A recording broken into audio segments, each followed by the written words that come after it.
endasmu etik yang diucapkan oleh Prabowo di momen Rakornas internal Partai Gerindra yang videonya bocor masih diucapkan oleh banyak orang, masih menjadi bahan diskusi yang cukup hangat. Karena nggak main-main, ini yang mengucapkannya calon presiden. Dan bila nanti jadi presiden, maka orang lain itu ngeri membayangkan jangan sampai kita punya presiden yang emosionalnya dikedepankan daripada akal sehatnya, yang temperamentalnya dikedepankan daripada akal sehatnya, yang jangan sampai ketika membuat sebuah kebijakan, keputusan, di sana ada bumbu-bumbu emosi dan di sana ada bumbu-bumbu temperamental mencampuri sebuah kebijakan, karena tidak akan benar ke depannya nanti. Itu yang kemudian menjadi bahan diskusi banyak orang. Lalu ada kesempatan wartawan itu bertanya kepada Prabowo Subianto persoalan dasmu etik itu. Dan apa jawaban Prabowo Subianto? Siapa yang suruh tanya? Sambil tertawa sih. Dan momen itu mengingatkan saya kepada sebuah situasi ketika Soeharto ditanya oleh anak SD. Ingat kan, sampai viral tuh. Si anak SD itu bertanya, kenapa presiden itu hanya bapak? Ini kan masyarakat Indonesia banyak, kenapa hanya bapak saja? Dan apa jawaban Soeharto? Siapa yang suruh tanya? Wah, ngeri itu. Ngeri, momen mengerikan.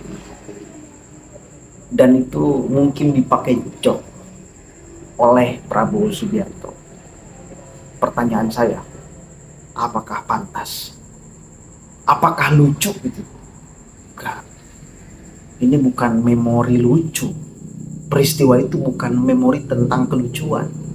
Ini memori tentang kengerian. Seorang pemimpin yang diktator, seorang pemimpin yang otoriter. Gak mau kita Orba ini kemudian hidup kembali setelah reformasi. Oke, tanpa panjang lebar kita akan lihat dulu momen Soeharto ya, takutnya lupa, dan nanti akan saya tayangkan momen ketika Prabowo ditanya oleh seorang wartawan dan jawaban Prabowo persis seperti jawaban Soeharto. Saya mau tanya, mengapa presiden di Indonesia cuma satu padahal Indonesia sangat ya terang gitu. Nanti kalau keamanan presiden itu hanya satu untuk memimpin negara dan bangsa itu. Kalau sampai 2, 3 itu nanti lantas tidak bisa berjalan dengan baik. Banyak pemimpin, banyak kapten, kemudian lantas ya negara menjadi rusak itu. Tapi terang bahwasanya presiden yang satu ini hanya melaksanakan apa yang diputuskan oleh rakyat, ya, melewati MPR menentukan garis besaran negara.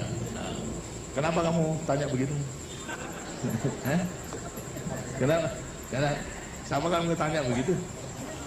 Siapa yang suruh siapa? Karena hanya ingin tahu saja. Nah, kalau di rumah juga begitu, kan tidak ada bapak 2, 3, ya kan? Terima kasih saudara-saudara.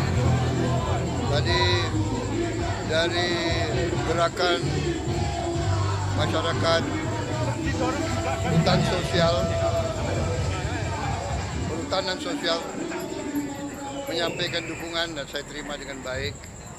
Dan tadi alhamdulillah kita bisa menyampaikan pandangan-pandangan kita dan antusiasme rakyat Blitar luar biasa, terutama para petaninya. Jadi ya, saya mendapat suatu energi terus berinteraksi dengan rakyat yang paling bawah.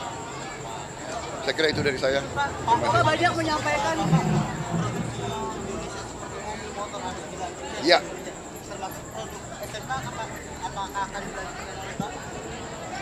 Saya bilang produk mobil ya. Nanti siapa dan apa dan bagaimana itu tentunya dicari yang terbaik.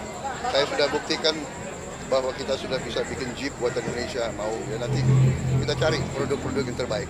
Oke? Bapak banyak menyampaikan keberpihakan pendukung. Kepada apa?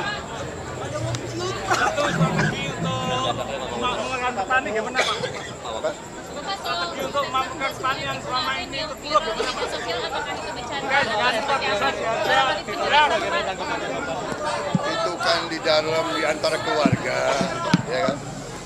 Tapi biasa orang Indonesia kan cari-cari mau dibesar-besarkan itu di antara keluarga kita bicara, dan itu kan bicara orang Banyumas biasa lah bicara-bicara seperti itu. Nggak usah dibesar-besar. Pak Prabowo. Siapa yang suruh nanya? Terkait yang itu Pak. Pak Prabowo. Oke. Bapak hari ini kan ziarah ke Bung Karno ya Pak. Ya. Dan di sini Bapak banyak menyinggung soal petani, uang itu dan lain-lain. Gimana Bung Karno ini kan punya paham marxisme ya Pak. Gimana kalau menurut Bapak penerapan marxisme ini Pak? Ya, Anda belajar dulu artinya marxisme. Kita kan Pancasila di situ sudah jelas ya. Kerakyatan, habis itu jelas lagi keadilan sosial ya. Kita harus berpihak pada seluruh rakyat. Oke, jelas. Sama kan, mungkin bercanda, mungkin itu dijadikan joke. Karena saya yakin masyarakat Indonesia bakal melayang pikirannya ke momen masa lalu ketika Prabowo bertanya seperti itu. Mungkin lucu, tetapi sama sekali nggak lucu menurut saya, bahkan mengerikan. Jangan sampai dibuat bercandaan lah. Momen-momen mengerikan seperti itu jangan sampai dibuat bercandaan, dan tidak lucu, sama sekali nggak lucu.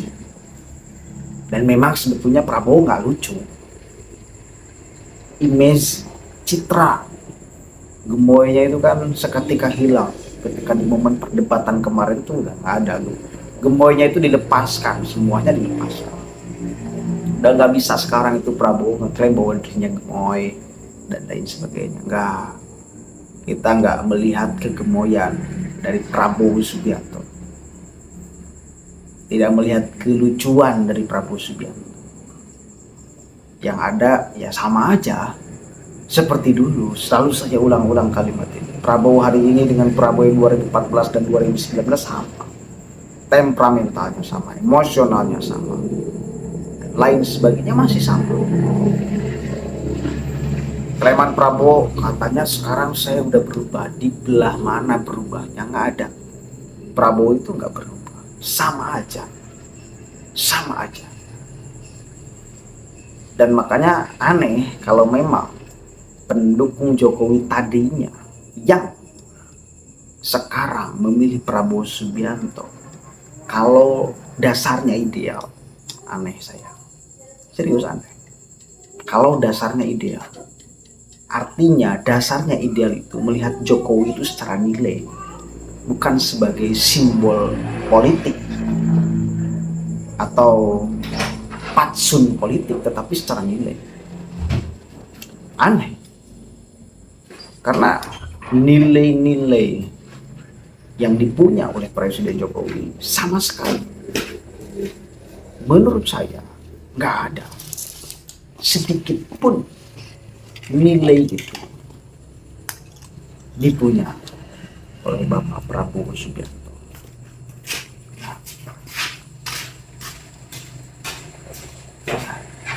Saya nggak melihat. Kata Prabowo, guru saya itu sekarang Jokowi. Dari mana ngambilnya? Dari mana ngambil pelajaran yang kemudian diberikan oleh Jokowi, yang kemudian diterapkan oleh Prabowo? Apanya? Sikapnya nggak dituruti, kesabarannya nggak dituruti itu, tutur katanya nggak dituruti itu, dan banyak hal. Oke, mudah-mudahan ada manfaatnya. Intinya itu bahan tidak layak dijadikan bahan bercandaan menurut saya. Momen mengerikan itu nggak bisa dijadikan bahan bercandaan. Assalamualaikum warahmatullahi wabarakatuh.